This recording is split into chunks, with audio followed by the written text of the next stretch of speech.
At yun nga, good day mga bossing. Ang project ko ngayong araw ay isang cover up tattoo. At ito po yung request ng ating bossing. Bali, i-cover po natin yung pangalan ng kanyang asawa at ililipat po natin ito sa part na taas kasi gusto na pong ma-sleeve ni bossing itong kanyang tattoo. Bali, ito na po, nasa kalahati na po kami mga boss. Hindi ko na po siya na videohan ng full video kasi napakahirap po ang kumuha ng video habang nagtatato, kaya medyo puro cut na lang po yung ginawa ko.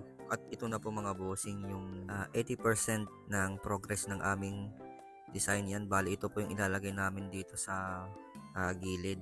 Bali yan po yung pinag-usapan namin ng ating bossing. At yan, di ba boss, napaka-solid. O di ba, bali hindi pa yan tapos mga boss, babalik pa po siya kinabukasan kasi may trabaho pa po yung ating bossing at kailangan na po niyang umalis. Bali meron pa po tayong isang client ngayong araw at ito yung ating bossing. At ang kanyang ipapalagay naman boss ay yung pangalan ng kanyang lola ata, hindi ko alam, basta pangalan po. At ito po yung dati kong gawa mga boss, o di ba fully heal na po yan. Pero napaka-solid pa rin po nung pagkakagawa. O di po yung last na gawa ko sa ating boss at napakaganda po ng healing. At dito po ay apelyido po pala yung ipapalagay niya mga bossing. Ay, sorry lang, di ko na-review yung video eh. At ito na po pala yung finished product mga bossing. O, di ba? Napaka-solid.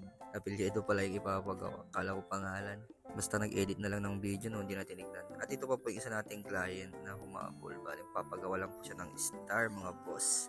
Bali si bossing po ay short budget kaya binigyan ko po siya ng discount at mabilis ko lamang po ito ginawa at ito na po pala yung finished product mga boss. O di ba napaka-solid. A total of 20 minutes. O yan, o di ba? Yun sa mga gustong magpatato ay message naman po sa aking Facebook page at huwag niyo pong kakalimutan na i-follow, i-like at i-share ang aking mga videos. Salamat mga boss.